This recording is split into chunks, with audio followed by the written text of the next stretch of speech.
আইনের তোয়াক্কা তো অনেক ক্ষেত্রে নাই, একটা জগা খিচুড়ি সরকার হয়েছে, না সাংবিধানিক না বিপ্লবী। এইটাই প্রতিমান হয় যে যাকে চেনে শুধু তাকেই সামনে, এবং এই সব বিদেশিদের নিয়ে আসবেন, তারা কি এইভাবে প্রতিশ্রুতি দিয়েছে তারা বাংলাদেশে থাকবে? আমন্ত্রণ জানাচ্ছি প্রিয় দর্শক, আমাদের নিয়মিত আয়োজন কথোপকথনে আজকে আমাদের সঙ্গে যুক্ত হয়েছেন বাংলাদেশ সুপ্রিম কোর্টের সিনিয়র আইনজীবী, অবসরপ্রাপ্ত major barrister M Sarwar Hossain. Sarwar Hossain, আপনাকে স্বাগত জানাচ্ছি আমাদের অনুষ্ঠানে। আপনার ধন্যবাদ কাছে আপনাকে। আমার যে প্রশ্ন সেটি হচ্ছে আমাদের প্রধান উপদেষ্টার রোহিঙ্গা সমস্যা এবং অগ্রাধিকার প্রাপ্ত বিষয় সম্বলিত high representative doctor Khalilur Rahman, তাকে জাতীয় নিরাপত্তা উপদেষ্টা হিসেবেও নিয়োগ দেওয়া হয়েছে এবং আগে থেকেই বলা ছিল সরকারের প্রজ্ঞাপনে যে তিনি উপদেষ্টার পদমর্যাদা হিসেবে দায়িত্ব পালন করবেন। এই বিষয়টি আপনি কিভাবে দেখছেন? জাতীয় নিরাপত্তা উপদেষ্টা হিসেবে তাকে নিয়োগ দেওয়া হয়েছে। ধন্যবাদ আপনাকে, ধন্যবাদ সুপ্রিয় দর্শক। দেখুন, গতকালকে যখন আমি এই খবরটা দেখলাম, আমি একটু আশ্চর্য হলাম যে কোন বিবেচনায় তাকে জাতীয় নিরাপত্তা উপদেষ্টা হিসেবে নিয়োগ করা হলো। দেন যতটুকু খোঁজ খবর নিলাম, উনি অর্থনীতিতে লেখাপড়া করেছেন, ঢাকা বিশ্ববিদ্যালয়ে প্রথম শ্রেণীতে প্রথম হয়েছেন, ফরেন সার্ভিস চাকরি করেছেন বিভিন্ন জায়গা, এবং একজন কেয়ারটেকার সরকারের উনি পিএস ছিলেন, ডক্টর হাবিবুর রহমান। হাবিবুর রহমান হাবিবুর রহমানের সময়। জি। সো এটা খুবই ভালো, ভেরি প্রফেশনাল। উনি হয়তো একজন ভেরি এস্টিউট ডিপ্লোম্যাট, এবং কিছু সফলতা ইতিমধ্যে উনি দেখিয়েছেন যে রোহিঙ্গাদের একটি অংশ আপনার প্রত্যাবর্তনের একটা কথা হয়েছে, কিন্তু এটা কতটুকু সফল হবে সেটা আমার সন্দেহ রয়েছে। আগেও এরকম হয়েছে। এবং প্রফেসর ইউনূসের যে মিটিংটার জন্য বাংলাদেশের পক্ষ থেকে অনুরোধ করেছিল সর্বশেষ বিমস্টেকের মিটিং এ, এর আগেও 4 বার তাকে ইন্ডিয়াকে অনুরোধ করা হয়েছিল, 4 বারই ইন্ডিয়া ডিনাই করেছে। এরপরও দেখা হলো ওইখানে এই খলিল সাহেব ব্যাংককে যখন বিমস্টেকের মিটিং হচ্ছিল, সেইখানে সাইড লাইনে অজিত দোভালের সাথে একটা মিটিং করেছে। সম্ভবত ওইখান থেকে আইস ব্রেক হয়েছে এবং শেষে এই মিটিংটা হয়েছে। তো এইটার সম্ভবত এইটার পুরস্কার স্বরূপ ওনাকে অজিত দোভালের সাথে সমান সমান as a counter part in Bangladesh তাকে জাতীয় নিরাপত্তা উপদেষ্টা হিসেবে নিয়োগ দেওয়া হয়েছে। বাট এই নিয়োগটা পেশাগত হয়েছে বলে আমি মনে করি না। নিরাপত্তা উপদেষ্টার জন্য ডিজার্ভিং একটি পোস্ট, তাই না? এটা তো একেবারেই সেন্সিটিভ একটি পোস্ট এবং খুবই গুরুত্বপূর্ণ একটি দায়িত্ব। সেই জায়গাতে হ্যাঁ, জি, আপনি বলছিলেন যে মন্তব্য এখানে এখানে এই পদে যাওয়ার জন্য কম্পিটেন্ট কারা? যারা আন্তর্জাতিক নিরাপত্তার ছাত্র, আন্তর্জাতিক সম্পর্কের ছাত্র, যারা জিও পলিটিক্যাল স্টাডি করেছে, যারা আপনার মিলিটারিতে চাকরি করেছে, যারা যুদ্ধের অভিজ্ঞতা রয়েছে, এবং যারা অ্যাবভ অল যে আপনার এই ডিফেন্স পলিসি এবং ডিফেন্স রিলেটেড যারা এক্সপার্টাইজ, এরাই কিন্তু এই পদের জন্য সবচেয়ে যোগ্য। তো উনি একজন ডিপ্লোমেসি ছাত্র হয়ে কিভাবে এখানে জাতীয় নিরাপত্তা পরামর্শ দিবে, যার আর্মির ইনার ডাইনামিক্স সম্বন্ধে কতটুকু ধারণা রয়েছে আমার জানা নাই।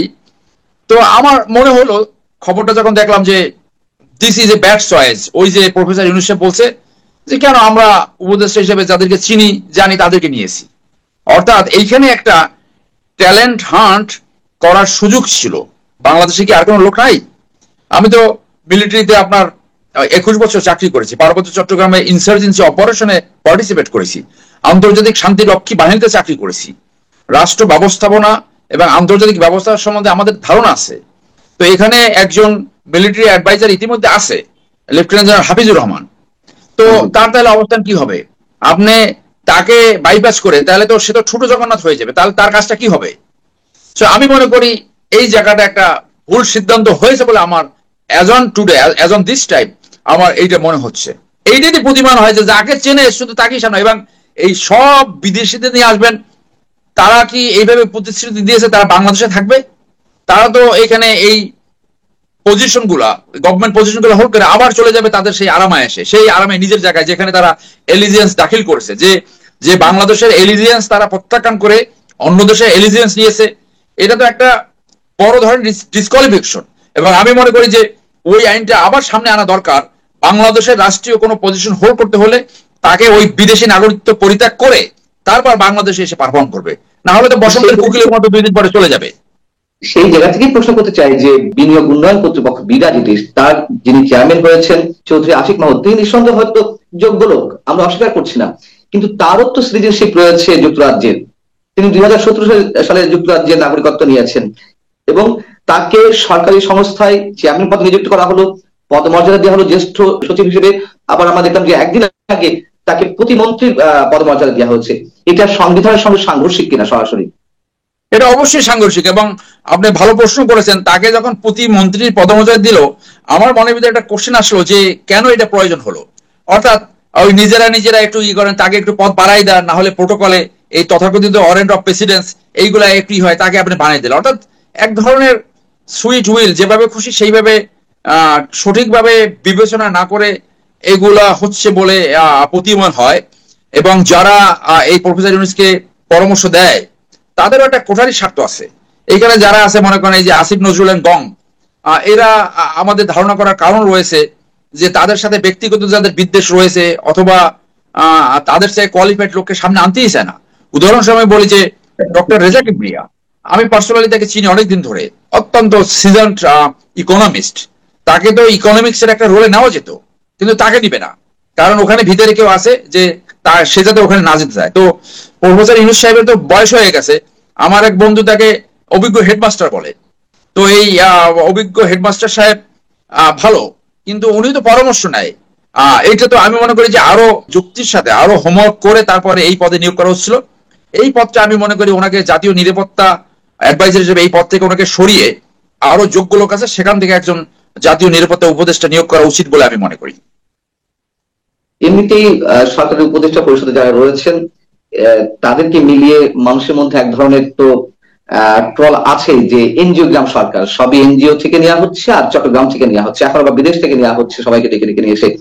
আমার প্রশ্ন হচ্ছে দেশের মধ্যে কি এমন কোন, আপনি যদি উদাহরণ দিচ্ছিলেন, তাহলে দেশের মধ্যে যদি যোগ্য লোক থাকেই কেন তাদেরকে বসানো হচ্ছে না? নাকি জবাবদিহিতা কারোর কাছে নেই, অনির্বাচিত সরকার হিসেবে তারা যা ইচ্ছা তাই করবে, বিষয়টা কি এরকম?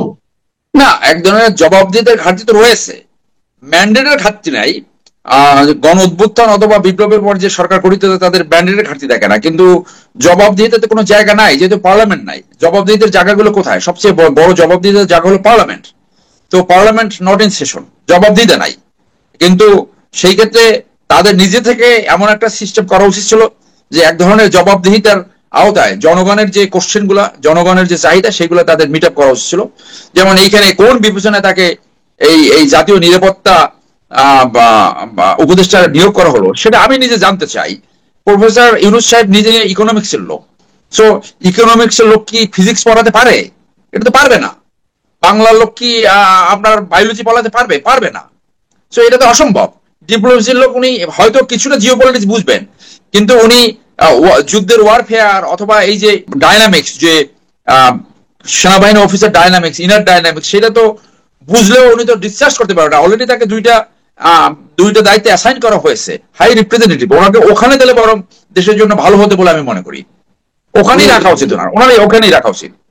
জি, আইনের বিষয়টা একটু জানতে চাচ্ছিলাম যে আপনি অভ্যুত্থানের সরকার বলেন, সময়ের প্রয়োজনে গঠিত সরকার বলেন, যেভাবে বলেন না কেন, কিন্তু আইন এখন তো সংবিধানের অধীনে এই সরকার পরিচালিত হচ্ছে, তাই না? তাহলে সেখানে সংবিধানকে ভায়োলেট করা, এটাও আমাদের ইচ্ছে মাফিক বা যাকে চিনি তাকে দেয়া হবে, অথবা সরকারের ম্যান্ডেট রয়েছে যাই তারা যা ইচ্ছে করবে, সেখানে কোনো আইনের তোয়াক্কা থাকবে না?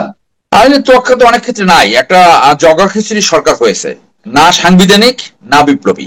সো এটা অন্যভাবে আপনি বলতে পারেন যে আদা সাংবিধানিক আদা বিপ্লবী, কারণ সংবিধানে তো অন্তর্বর্তী সরকারের কোনো প্রভিশন নাই। সো সেই প্রভিশন বাদে তো এটা তো এক ধরনের অলিখিত প্রোক্লেমেশনের মাধ্যমে চলছে, প্রোক্লেমেশন ঘোষণা করতে পারেনি। তো যে কাজগুলো হচ্ছে এটা তো অলিখিত প্রোক্লেমেশনের মাধ্যমে হচ্ছে বলে মানে ইমপ্লাইড। তো আইনের তোয়াক্কা তো হচ্ছে না। এরপরও জনস্বার্থে এবং এই বিপ্লবের আকাঙ্ক্ষা যদি তারা ফুলফিল করতে পারে, তাহলে আমি মনে করি যে এক ধরনের জনসমর্থন থাকবে, মানে জনসমর্থন সরে যাবে না। তো কিছু ভালো ভালো কাজ তো তারা করেছে, এক্স্যাক্টলি আইনি সেটাপে নাই, সেটা হচ্ছেও না। এবং সেটা করারও সুযোগ আমি দেখি না। ধন্যবাদ। জি, অনেক ধন্যবাদ ব্যারিস্টার সারোয়ার হোসেন আপনাকে আমাদের সাথে যুক্ত করার জন্য। দর্শক, এই ছিল আলোচনা। ভালো থাকুন। আল্লাহ হাফেজ।